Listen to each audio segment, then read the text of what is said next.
네, 토마토 브리쇼의 최종 투자 전략 시간 오늘장 모닝 시작하도록 하겠습니다. 수요일 시간입니다. 자, 오늘은요 토마토 투자자문 박준현 운영력과 함께하도록 하겠습니다. 네, 운영력님 안녕하세요. 네, 안녕하십니까. 네, 자 어제까지 국내 시장 사흘 동안 좀 내리면서 거래를 마치게 됐습니다. 코스피와 코스닥 모두 다 밀렸는데 네. 어제차 좀 어떻게 보셨어요? 네, 그렇습니다. 코스피 지수가 다시 3,000포인트 아래로 내려왔고, 예. 코스닥 시장 그래도 1,000포인트대는 약간 유지가 좀 됐어요. 네, 최근에 이제 국내외 증시들이 좀 조정을 좀 받고 있는데 아무래도 여전히 오미크론발 불확실성이 진행이 좀 되고 있고, 특히 예. 최근에 이제 미국의 소비자 물가 지수가 크게 큰 폭으로 좀 상승을 했고, 예, 그 상태에다가 지금 FMC 주간이기 때문에 FMC 쪽에서 소비자 물가 지수 상승에 따라 가지고 상당히 매파적인 그런 정책이 나오지 않겠는가, 그런 우려감들이 어제까지 국내 시장이 반영이 됐고, 오늘 또 미국 시장의 하락 부분 자체가 소비자 물가, 생산자 물가 지수죠. 예상치를 크게 상회하는 지표가 좀 나오면서 오늘 또 좀 변동성이 확대가 됐다고 좀 봐야 될 것 같은데요. 예, 하여튼 뭐 국내 이 부분 자체가 계속적으로 아마 진행되는 악재라고 좀 봐야 될 것 같습니다. 특히 이제 오늘 결국 이제 오늘 밤에 있은 미국의 통화 정책 자체가 어느 정도 물가 불안과 관련해 가지고 연준의 예. 통화 정책과 관련해 가지고 어느 정도 종집을 좀 찍지 않겠는가 기대를 하고 있는 쪽인데, 예, 오늘 정도 좀 지나야 되겠죠. 어제까지 오늘 시장까지도 국내 시장 자체도 FMC와 불확실성으로 인해 가지고 시장에 뭐 조정을 좀 받지 않겠나 좀 봐야 될 것 같은데요. 예, 이에 따라서 외국인 수급 자체가 어제 같은 경우 현 선물 동시에 좀 매도가 나왔거든요. 예. 근데 종가로 본다 한다면 현물 쪽에서 외국인 투자가들이 아마 3천억 정도 매수가 잡혔을 겁니다. 매수가 1,800억 정도. 예, 그거는 이제 끝나고 난 다음에 LG의 블록딜 부분에 영향을 미쳤다고 봐야 될 것 같은데, 장중에 움직임 중요하거든요. 네. 장중에 결국 이제 블록딜 영향 때문에 외국인 투자가들이 팔았다고 봐야 될 것 같은데, 그다음에 선물 같은 경우도 5일 만에 매도세로 좀 바뀌었어요. 예. 그 영향이라고 봐야 될 것 같고, 반면 이제 코스닥 시장 같은 경우는 이틀 동안 외국인 투자가들이 비교적 큰 폭으로 매도가 좀 나왔는데, 코스닥 시장에서는 외국인 투자가들이 3일 만에 매수로 전환이 돼서 상대적으로 뭐 1,000포인트가 유지된 상태에서 견적 움직임이 끝났던 게 아닌가 이렇게 봐야 될 것 같고요. 예, 어제 전체적으로 국내 증시뿐만 아니라 아시아 증시가 전반적으로 하락을 했습니다. 항생 지수도 1.3% 빠졌고, 예. 그다음에 대만이라든가 일본 증시가 각각 1%대에서 0.5% 정도 하락이 좀 나왔으니까 우리 증시만의 하락이 아니라 전반적으로 그런 FMC발 불확실성이 인해 가지고 아시아 증시도 전반적인 약세를 보였다, 그렇게 봐야 될 것 같은데요. 특히 이제 어제 저는 최근 들어서 이제 국내 증시 장체가 좀 부진하지 않습니까? 2,800포인트대에서 그래서 3,000포인트 정도까지 빠르게 반등 나올 때는 어느 정도 약간 해외 시장 대비해서 약간은 국내 시장 자체가 긍정적으로 디커플링하는 그런 흐름을 보였었는데, 예. 최근 들어서 다시 조금 약간 좀 부정적인 흐름으로 전개되고 있는 거거든요. 그 부분 자체는 수급 이슈라 좀 봐야 될 것 같은데요. 계절적으로 12월 달 시장 자체는 양도세 회피 자금과 관련된 매도 물량이 집중되는 시기이기도 하고, 특히 최근 들어서도 저는 이제 주목하고 있는 부분 자체가 올해 시장의 전체적 국내 시장의 부진 자체는 대규모 IPO에 대한 후유증이라고 저는 얘기를 하고 있는 쪽이거든요. 네. 그 후유증이 전에도 영향을 미쳤다, 그렇게 봐야 될 것 같은데요. 최근에 주요 그 수급 이벤트 주요 종목들 보게 되게 되면 어제 빠졌던 종목들이 다 그렇습니다. 어제 보면 LG가 7% 넘게 빠졌고요. 현대중공업도 4.7% 빠졌고, 카카오페이 6% 빠졌고, LG학 같은 경우도 5% 빠졌는데, 이들 관련 종목들이 대부분 다 수급 이슈와 관련된 부분입니다. 예. 보시게 되게 되면 올해 이제 상장됐던 종목들 중심으로 해가지고 11월 달에 보면 SK 아이테크놀로지가 4,850억 정도 이대 주주 지분 매각이 좀 나왔고요. 예. 그다음에 카카오뱅크가 12월 9일 날 지난주에 나왔었죠.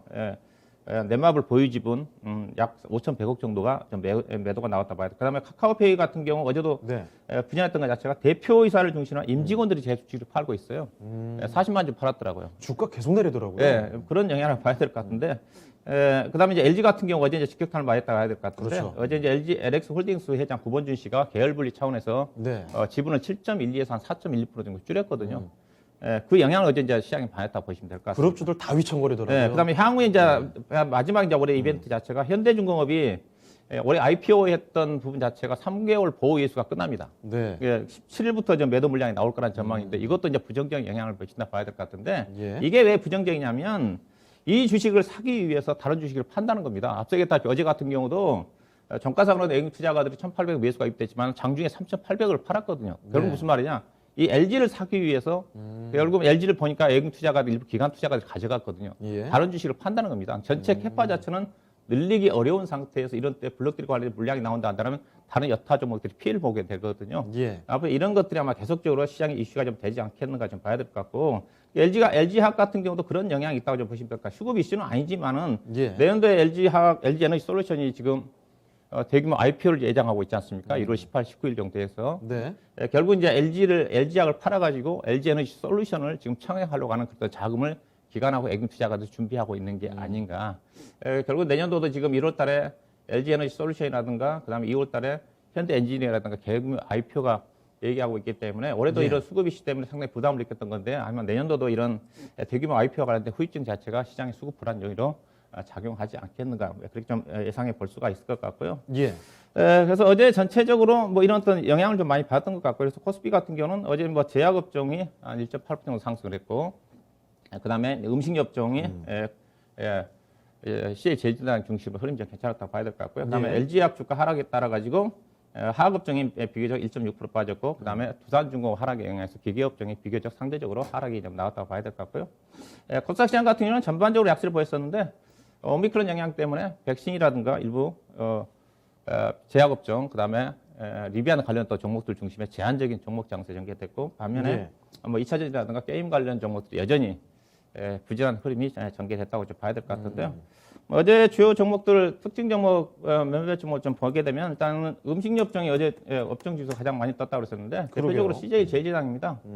이게 방어적인 종목이기도 하죠. 또 실적 예. 자체가 상반기 때 곡물 가격이 많이 뜨면서 하반기 때 이제 가격 인상이 전개되지 않겠는가. 그게 네. 이제 음식업종의 전망이었거든요. 하반기에 전망 들어서면서 실적이 좋아지지 않겠는가. 이제 그런 또 기대감을 봐야 될 것 같습니다. 방어적으로 접근하신 분들은 음식업종 같은 게 CJ 제당 같은 게 주가 자체가 업종 대표적인 종목에도 불구하고 PR 기준으로 10배밖에 안 되는 수준이거든요. 내년도 기준에서 9배 되는 수준이기 때문에 주가도 많이 빠졌죠. 충분히 안정적으로 주가 움직임이 전개되지 않겠는가 그렇게 봐야 될 것 같고요. 그다음에 예. 어제 이제 코스피라든가 코스닥 시장 같은 경우는 뭐 백신이라든가 일부 제약 바이오 종목들의 강세를 좀 보였는데 특히 이제 아이젠과 제넥신 관련된 종목들이 어제 특히 아이젠 같은 경우가 이제 상한가가 좀 들어갔어요. 예. 이제 예. 뭐 코로나 백신 그 기대감이 상당히 작용되더라고요. 네, 그렇죠. 뭐 모더나당 화이자보다도 부작용이 적은 mRNA 방식의 첫 국산 코로나 백신을 뭐 개발하겠다, 네. 뭐 가능성이 있다는 쪽으로 나오고 있는 것 같은데, 또 이 회사의 또 자본력이라든가 봐서는 예. 쉽지 않아 보이는데 회사 측이 상당히 확신을 좀 가지고 있는 것 같습니다. 근데 개발을 했다는 건 아니고 하겠다는 거니까요. 하겠다는 거죠. 근데 중소기업이 대기업들도 발행하기 쉽지 않는데. 예. 일단 워낙 주가 많이 빠지지 않습니까? 차트상으로 6만 그렇죠. 원대에서 2만 원대까지 빠졌기 때문에 충분히 이제 기술적인 반등, 모멘텀 자체 워낙 지금 오미크론과 관련된 악재 영향이 계속 확대가 되고 있는 그런 또 부분이기 때문에 예. 그런 또 방향이 있다고 봐야 될 것 같고요. 그 다음에 어제 이제 제약 중에서 백신 외에 관련 종목들 자체가 제가 예. 이제 지난주 금요일 날 1월 달 시장을 대비해서 1월 JP모건 컨퍼런스와 관련된 종목을 주목을 해보자. 제가 몇몇 언급했던 종목. 어제 움직였던 종목들이 관련 종목들입니다. 대표적으로 나이백이 어제 13.4% 상승했고 제가 예. 금요일 날 추천했던 오스코텍 같은 경우도 8.9% 정도 상승을 했는데요.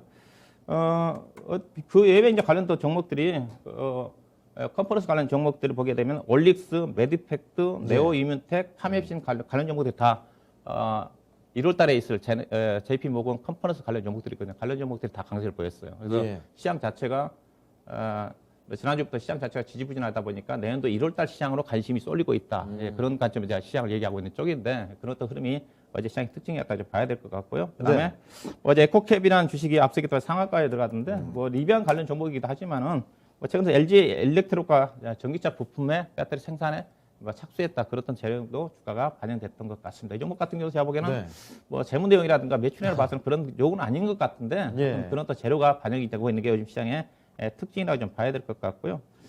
그다음에 이제 어제 뭐 하나투자증권이 다시 뭐 강세가 좀 보였는데 두나무가 지금 다시 뭐 상장을 추진한다. 회사가 뭐 두나무 지분 6.1%가 가지고 있거든요.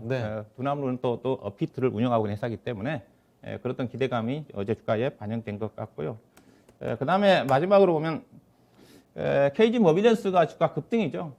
최근에 결제 관련 종목들이 다나리 LFT라든가 메타버스 관련 종목 보합이 좀 되면서 주가 상승을 하면서 이 종목도 움직임이 전개됐던 건데 제가 주가 급등할 때 특징 종목으로 이 종목 충분히 결제 관련 종목 중에 주가 싸기 때문에 다나리 주가 상승과 함께 충분히 관심을 가져보자고 했던 주식인데 어제 신고가가 나오는 것 같습니다. 주가 자체는 그렇게 비싼 주식은 아니거든요. 예. 제로 자체가 요즘 시장 자체가 일부가 메타버스 관련 종목도 지지분율이 전개되고 있지만 한국 자산 신탁, 투자 신탁이라든가 관련 종목들, NFT라든가 메타버스에 참여를 추진한 기업들 같은 게 여전히 긍정적인 움직임이 전개되고 있기 때문에 관련도 종목들에 대한 선별적인 관심은 여전히 유지가 좀 되지 않겠나 좀 봐야 될 것 같고요. 어제 전체 시장의 특징은 전반적으로 주가가 하락하는 것에서 하락 구멍이 많았고, 그다음에 백신이라든가 의약품 관련 종목들 외에 전반적으로 시장 자체가 부진한 움직임이 전개가 좀 됐다 그렇게 봐야 될 것 같습니다. 네.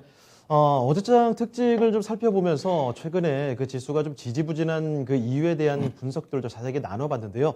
뭐니 해도 사실 그 이번에 FOMC 이 결과를 앞에 둔 경계 심리가 좀 크게 작용이 되지 않나 이런 생각이 좀 듭니다. 이 부담감 오늘까지 좀 작용이 되지 않을까 싶은데 오늘장 투자 전략은 어떻게 보세요? 네, 그렇죠. 오늘까지도 FOMC 결과를 확인하려고 하는 관망 심리가 지배적이라 좀 봐야 되겠죠. 예. 어제도 그런 흐름이었습니다. 어제 요즘 코스피 거래대금이 10조 원이 안 넘거든요. 그래서 맞아요. 8조 원대가 지금 아마 3일 연속 진행이 좀 될 겁니다. 그만큼 요즘에 계속 그러더라고요. 그렇죠. 코스닥 시장 그나마 그래도 10조 원 정도 유지가 좀 되고 있거든요. 예.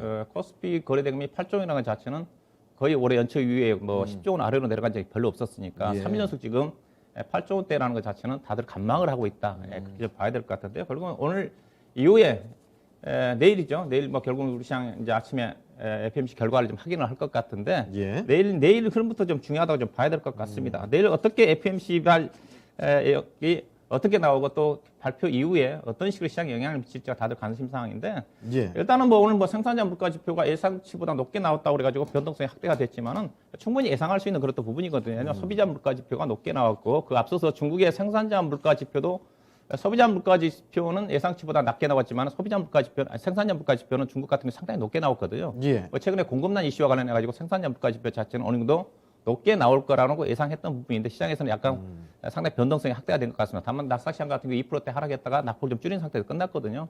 그랬던 부분들을 좀 보셔야 될 것 같고요. 네. 개인적으로는 이미 FOMC 결과 내용 자체는 이미 테이퍼링 가속화 의견이 나왔었고 시장에서 현재 150억 달러 정도 줄이고 있는 테이퍼링 자체를 300억 달러까지 늘리면서 그다음에 뭐 6개월 내에 끝내고 내년 3월달까지 끝나고 그다음에 내년도 6월달 정도에 첫 금리를 인상할 거다. 그 정도까지 현재 미국 시장에서 얘기하고 있는 쪽이거든요. 그 정도까지 반영이 됐다는 거죠. 그래서 막상 내일 FOMC 결과 이후에는 시장은 불확실성 해소로 좀 받아들이지 않겠는가. 왜냐하면 생산자 물가 지표 급등에도 불구하고 어제 10년 만기 국채 수익률이 1.4%대 중반대에서 지금 머물러 있는 상태거든요. 네. 그런 부분들이 반영되는 결과로 전개된다 한다면 오히려 불확실성 완화로 인해 가지고 위쪽으로 상장을 모색하는 흐름으로 전개되지 않겠는가. 그래서 오늘 시장 자체는 개인적으로 마지막 불확실성이 반영될 수 있는 특히 연말 수급 이슈와 관련해서 앞서 얘기했다시피 수급 이벤트와 관련된 부분 또 예.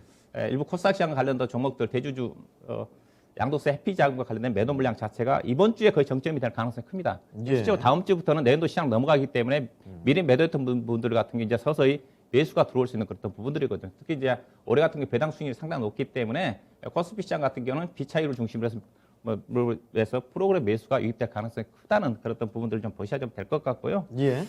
다만 시장 자체가 지금 좀 약간 이제 분양 부분 자체는 최근에 반도체가 2,800포인트, 3,000포인트 정도의 주목을 받은 시장을 이끌었던 것 같은데 최근 들어서 D램 반도체 가격이 가격이 떨어질 거다 그런 또 부분도 좀 나오고 있어요. 네. 그래서 삼성전자라든가 SK 하이닉스에 대한 시장의 주도력이 약화가 되고 있는 쪽이거든요. 그래서 시장 주도주가 나타나기 쉽지 않다는 거죠. 예. 그래서 코스피 시장의 경기 민감주, 현재 시장 자체가 나스닥 시장의 기술주들이 매파적인 발언 때문에 부진한 움직임이 전개되고 있고 상대적으로 다우지수 중심의 가치주들이 부각하고 있는 쪽이기 때문에 또 시장의 변동성을 좀 회피하는 자금들이 아무래도 가치 쪽으로 관심이 쏠리지 않겠는가. 그래서 경기 순환주 중심의 가치주가 상대적으로 좀 변동성을 좀 이기면서 어느 정도 배당 수익을 노릴 수 있는 그런 수급이 양호하게 전개될 수 있다는 측면에서 유리하지 않겠는가. 그렇게 좀 봐야 될 것 같고요. 예. 코스닥 시장 같은 경우는 앞서 얘기했다시피 이번 주만 잘 지내게 된다 한다면 다음 주부터는 내년도 시장으로 넘어가기 때문에 매도도 물론 나올 수가 있겠지만은 네. 선취매도 들어올 수 있는 부분이기 때문에 수급적으로 양호한 움직임이 전개되지 않겠는가. 코스닥 시장 같은 경우는 앞서 얘기했다 1월달 효과에 이슈에 부각할 수 있는 뭐 세스 2022라든가 그다음에 JP모건 헬스 컨퍼런스라든가 이슈라든가 그다음에 실적 성장이 전개될 수 있는 실적 성장은 결국은 최근에 조정을 받고 있는 2차 전지를 중심으로 한 그들 종목이라 좀 봐야 되겠죠. 이쪽에 저점 매수 전략이 유리하지 않겠나 봐야 될 것 같고요. 관심은 뭐 IT라든가 철강 경기 관련 종목 쪽에서는 그다음에 건자재 의류, 제약바이오, 그다음에 IT 쪽에서는 비메모리 쪽, 폴더블폰 관련 쪽, 그다음 패키지 기판 관련 종목들이 코리아 스피드 중심 최고 조정을 받았거든요. 예. 그다음에 2차 전지 쪽은 내년도 1월달 시장을 좀 대비를 해서 저가 매수, 저점 매수 전략이 유효하지 않겠는가 그렇게 봐야 될 것 같습니다. 네. 일단 이렇게 큰 틀에서 좀 살펴봤는데 이번에는 좀 구체적인 종목으로 가보도록 하겠습니다. 자, 오늘장 관심주로 볼 텐데 오늘장 관심주 보기 전에 이전에 봤던 종목 중에 목표가에 좀 도달한 종목이 있어요?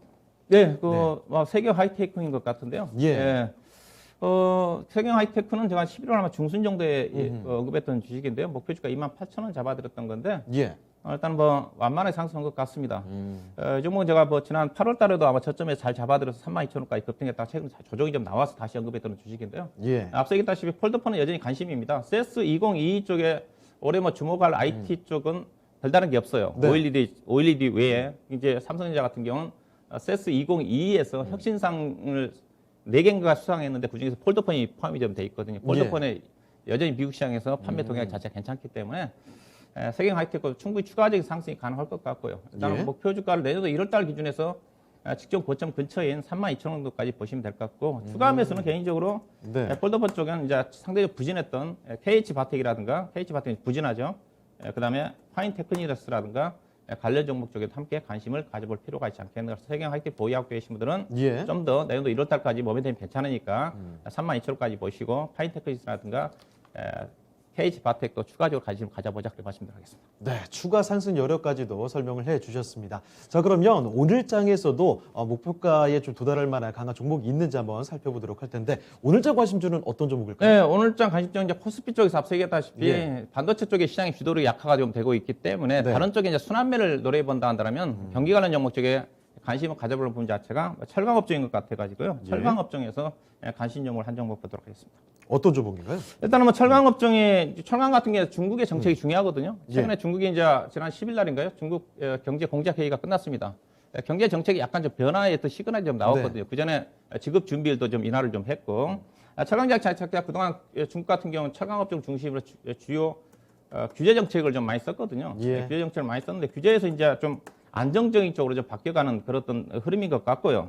그래서 시장 자체가 내년도에 중국의 경제 부양 효과와 더불어서 철강 수요 자체도 안만하게 좋아지지 않겠는가. 그렇게 봐야 될 것 같고 그 이유 그 부분 자체가 철광석 가격으로 나타나고 있다고 보시면 될 것 같은데 현재 예. 중국의 철광석 가격 자체가 최근에 보시게 되게 되면 많이 떴습니다. 저점에서 11월 중순 때 87불 정도 되던 게 지금 114불 정도 해서 저점에서 약 32% 정도 상승을 했거든요. 예. 그만큼 수요가 살아나고 있다는 측면이죠. 그러면서 최근에 가격 자체는 약간 스테이하고 있고 일부 제품 가격이 약간 반등하고 있는 쪽인데 어느 정도 내년도에 완만한 반등이 좀 전개되지 않겠는가 생각해 봐야 될 것 같고요. 그다음에 글로벌 첨가주 주가가 어제 미국 시장을 중심으로 괜찮았습니다. 뉴코 예. 같은 경우도 어제 한 3% 정도 상승을 했고 UST 같은 경우도 거의 4% 정도 상승을 했거든요. 그래서 보시면 뉴코 같은 경우는 작년 연말 대비해서 거의 작년 연말에 52달러였거든요. 지금 110달러 정도 되는 거니까 100% 올랐는데 우리나라 포스코라든가 철강주들은 거의 바닥권입니다. 상대적으로 부진한 움직임이 전개된 게 봐야 될 것 같고요. 철강업종 알다시피 올해 실적 전망치를 보게 되게 되면 밸류 자체가 말도 안 될 정도로 싸죠. 맞아요. PER 보시게 되면 포스코, 현대제철 다 철강주 종목들이 PER 3배에 머물러 있습니다. 주가 너무 내려갔어요. 네, 그렇죠. 대표적으로 실적 피크아웃 이슈 때문에 부각하고 있는 쪽 결국은 가치 쪽에서 이 종목들이 가야 되는 거거든요. 가야지 가는 거기 때문에 주가가 워낙 싸다. 그다음에 철강주가 올해 배당 수익률이 상당히 높을 겁니다. 작년도 같은 경우 실적이 안 좋아서 배당 수익률이 낮은데 올해 실적들이 사상 최대치이기 때문에 예. 배당 수익률도 평균 3%에서 4, 5% 정도 되지 않게 포스코 같은 경우는 거의 10,000원 정도 하는 거니까 3%가 넘거든요.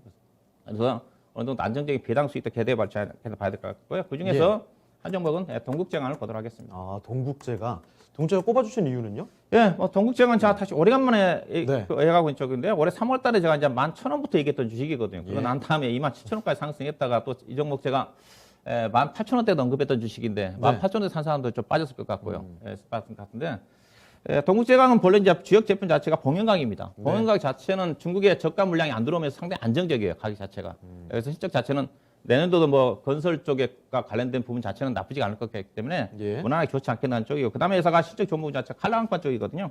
칼라강판은 요즘 가격 강세가 상당히 강세입니다. 예. 강세고 또 회사 같은 경우는 캐파 증서를 좀 최근에 발표해놨기 때문에 중장기로 성장하지 않겠는 쪽이고 그다음에 회사 같은 경우 이제 브라질 CS 법인 자체가 확실하게 실적 턴어라운드 진행이 좀 됐고 있거든요. 예. 그래서 불확실성 자체가 거의 완화가 좀 됐다 측면이고요. 그다음에 회사 또 다른 이제 후판 부분 자체가 소선업황이 좋기 때문에 내년도 후반 가격 자체도 안정적 전개되지 않겠나 그런 부분이고 예.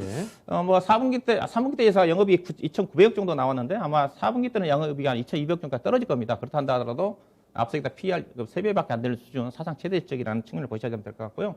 굳이 철강주 중에서 동국제강을 보는 이유 자체가 일단은 포스코 같은 경우는 지주사 전환 약간 불안 그렇죠. 부분이 있고 현대에서도 괜찮지만 회사가 상당히 업황 개선 시에 다른 여타 종목의 상승 탄력이 큽니다. 예, 그런 관점에서 업종 내수가 상승 탄력이 가장 크다는 관점에서 동국제강 종목에 보시면 될 것 같고요. 예. 매수 가격은 오늘 한 200원 정도 빠질 때 15,800원 정도가 적정하게 될 것 같고요. 목표 예. 주가는 내년도 한 1월 달 정도 기준에 가서 18,500원 정도, 손절 가격은 14,800원을 보시면 될 것 같습니다.